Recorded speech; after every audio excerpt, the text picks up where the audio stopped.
You're watching WPTV Local 7. And now it's time for a spooky, scary special presentation.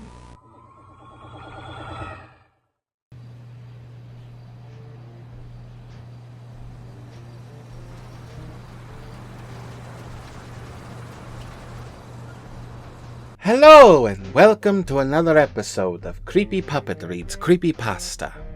Today's story is 12 Minutes by Robokey. We're back into my absolute favorites again with this one. Let's dig in. In the fall of 1987, local news channel WSB-TV2 of Atlanta, Georgia was attempting to fill a scheduling gap in their Sunday morning lineup. After a few solicitations by local business owners, they decided to allow the young Reverend Marley Sachs to take the available hour block to do a religiously themed show. It premiered on October 18th with little promotion. The show was standard religious fare and consisted of the Reverend sitting in a simple chair reading passages from the Bible to the camera and discussing their interpretation and significance to our modern day-to-day life. The show received a reasonable number of viewers and continued to be shown into early December. It was then that the studio began to receive extremely strange complaints from the viewers of Words of Light with Reverend Marley Sachs. The calls were from women, and women only, who vaguely referred to uncomfortable feelings they had at very specific intervals during the program. They described feelings of nausea, back pain, dizziness, and blurred vision. These callers, for no discernible reason, were convinced that it was the viewing of the program that caused these symptoms. It was later determined after 3 weeks of complaints that these feelings were happening at roughly 12-minute intervals during the course of the program. The small studio staff checked all recording equipment, both audio and video, and found nothing faulty. When the Reverend was made aware of these incidents, he merely shrugged and stated cryptically that some can't handle the voice of God. The head of the studio, at a loss to explain these complaints, decided to continue running the program. By February, viewership had dropped sharply, and it was decided to pull the plug on the show. The studio head figured it would be more prudent to spend as much time as possible on the news story that had the other two local news networks abuzz. A miscarriage epidemic. Starting sometime in November, the number of healthy pregnant women miscarrying in the Atlanta metropolitan area had reached over 300. The CDC could find no discernible cause for this terrifying occurrence. The Reverend took the show's cancellation with what could only be described as abject indifference. When informed, he made no protest, merely nodded, almost knowingly, and left the studio after the last episode was filmed without so much as a word, and dropped off the face of the earth. No one ever heard from him again, not his former congregation nor any member of the church. The studio moved on, filling the slot with an infomercial, and continued to concentrate on the miscarriage story. A year and a half later, an intern at the WSB studios discovered the tapes of the Words of Light and began going through them in an attempt to find stock footage for an upcoming piece the station was doing on the impact religion had on the city. The Atlanta incident, as the miscarriage epidemic became known in medical journals, petered out 3 months after the studio canceled Reverend Sachs' show, and it already began to fade from public consciousness. As the intern went through the tapes, he accidentally made a disturbing discovery about the footage. While attempting to stop one recording at 10 minutes and 45 seconds, he mistakenly jammed the fast-forward button down. While the footage whizzed by, he attempted to pry up the button with a screwdriver. Just as he succeeded, the tape stopped at 32 minutes and 1 second. The intern actually fell out of his chair when he looked up at what was frozen on the screen. The image of a badly decomposed severed head filling up the entire frame. After he collected himself and realized that his mind was not playing tricks on him, he began going through the rest of the recording and soon discovered that at exactly 12-minute intervals, the image would appear for one frame. Thinking it's some practical joke being played on by the new guy, he presented it to one of the film technicians ready to be mocked. The technician was just as puzzled as him. No one had touched the footage since the cancellation of the show.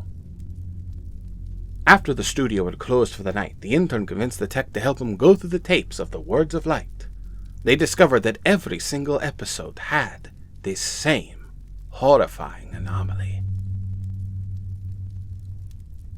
They also realized that as the show progressed, the image had become more disgusting as maggots began to eat away at the loose flesh and pieces of hair, and skin seemed to fall up exponentially. The tech made clear to the intern that what they were seeing was technically impossible, since the film itself showed absolutely no signs of splicing, and he himself had been at every filming of the show and knew of no time when this image could have been inserted into the frame. All of this was presented to the studio head, who, fearing some kind of backlash over allowing this to get on the air, ordered all tapes destroyed. He told the intern and tech that he had no interest in knowing who did it at this point, only that covering their collective asses is all that's important now. He demanded that they mention this to no one. The tech easily moved on, remembering the incident as a darkly funny personal anecdote. But the intern wouldn't let it go. He made copies of as many tapes as he could before they were wiped, and took them to see if he could find anything else in them that might point out who did this or why they would. A week later, he attempted to rope the tech into helping him again, saying that he believed he had discovered something even more disturbing than the images themselves. When the single frames were edited together in chronological order, the head's mouth appeared to be moving, as if trying to form words. The tech, fearing for his job, told him to get rid of the copies and not talk about it again. A week later, police responded to a 911 call made by an elderly woman in one of the Atlanta suburbs at dusk.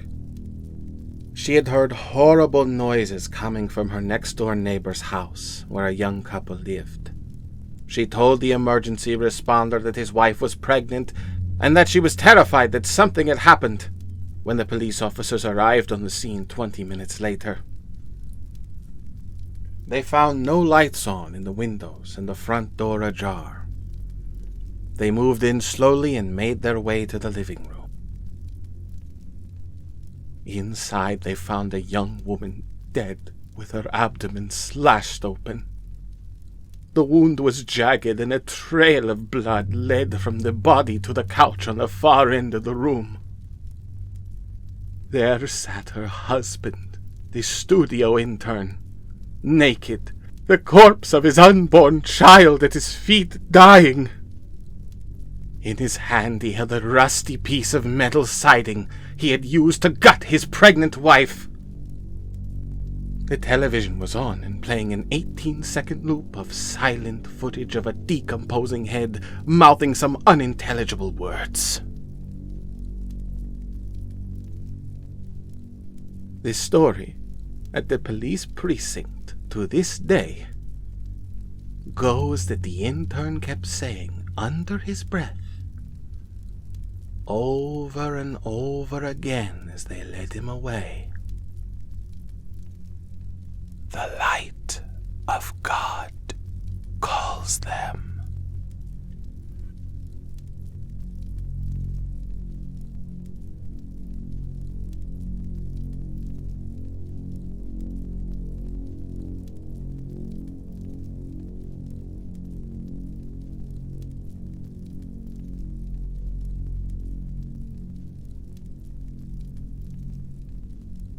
Not bad for a more religious meal.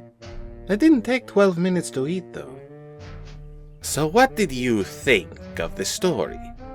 Let us know in the comments below. You can also recommend stories there as well for us to read.